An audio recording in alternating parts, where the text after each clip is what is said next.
we're CNC. And in 2020, we took a road trip through the Midwest and fell in love with it. So we sold our home and traded the West Coast life for the Midwest life.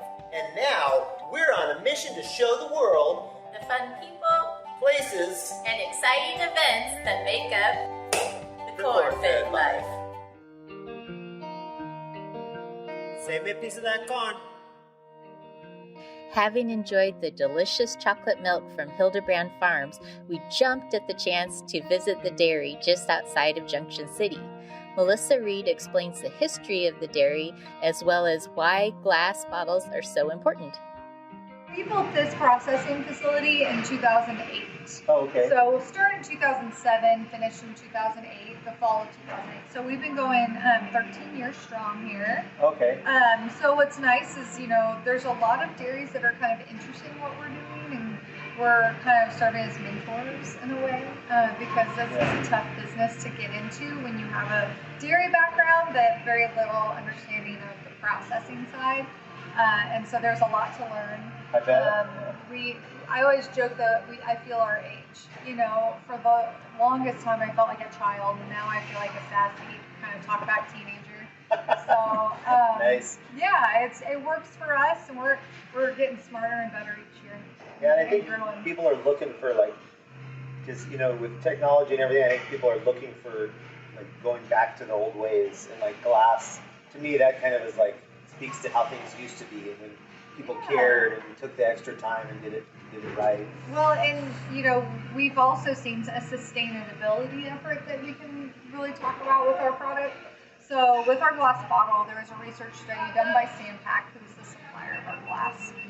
So it could be potentially biased, but through research, they determined that one bottle replaces 64 bottles in a landfill. Wow. On average. And I'll tell you that, we still have a lot of those first edition 13-year-old bottles coming through the system all the time. Oh, wow. That are washed, reused, and put back into circulation. So it's cool that we're able to reuse, recycle, and kind of prevent that plastic waste.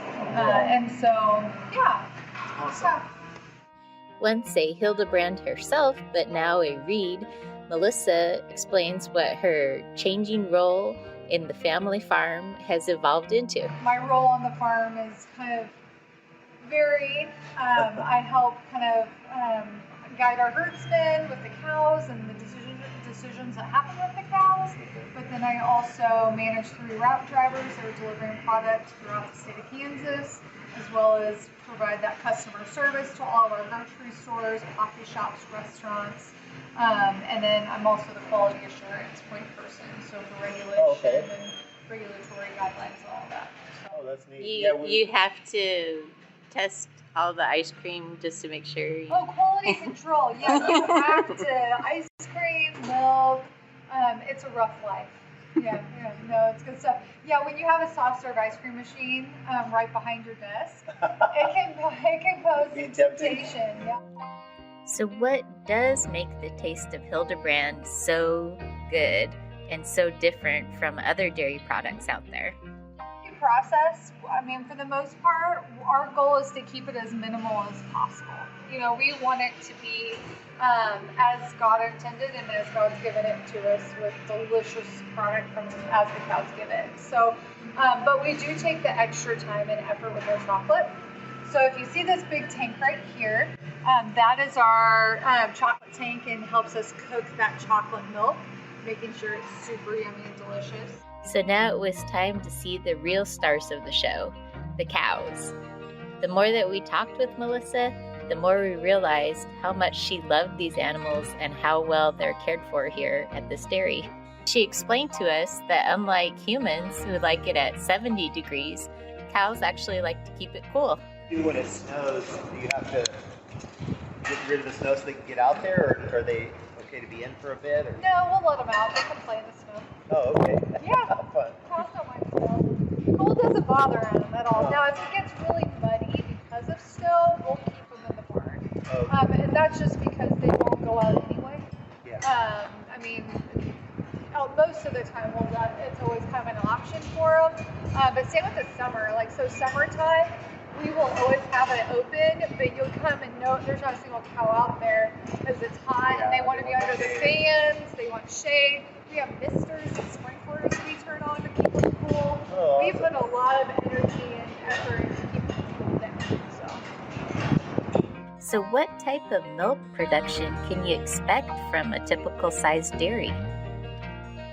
At any given time, I have 20 to 30 cows that are dry off, that are just hanging out vacationing, where they're going to have to come back to the herd. Okay, and how much milk do 130 cows make? And right now, we're sitting at around 850 gallons a day, Wow. which is what we're processing. So every drop is going through our processing plant, and anything we have that's excess, we separate and churn for butter. Okay. So every drop is going through the plant right now.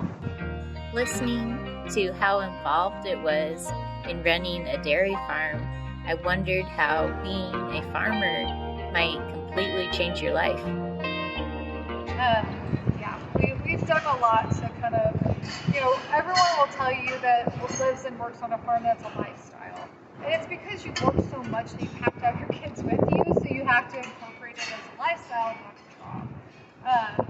And so I'm very grateful that I get to live that life with my kids. That's awesome. Yeah, in a former life, I was a school teacher, and it's just so neat that farm kids can do so much stuff. Like, kids that grow up in the city, they can do anything on a computer or a laptop or a cell phone, Right. but they have no like real life skills or very little. Yes. And then you get a farm kid, and they can like actually do stuff that is important. Yeah. And that's just, I just think like a kid that can grow up on a farm is so lucky.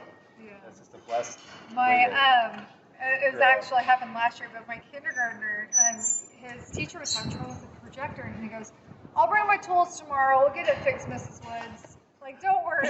And she was like, "Now, This Chase." is a kindergartner? Yeah, that's what he was last year. And he was like, and she was like, "Chase, I'm capable, And so he's like, "It's fine, don't worry. Like, we'll get it taken care of." Like, and he's got his metal tools. So, since California is so hot, do happy cows really come from California? Everyone wants to trash talk California, but I will tell you, California has brought Kansas some really great people. Well, there you go. I can't complain. So Thank you so much to Melissa Reed and the Hildebrand Farms Dairy. I'd like to put in a special plug for my favorite product, which is the cream top. I recommend you try it.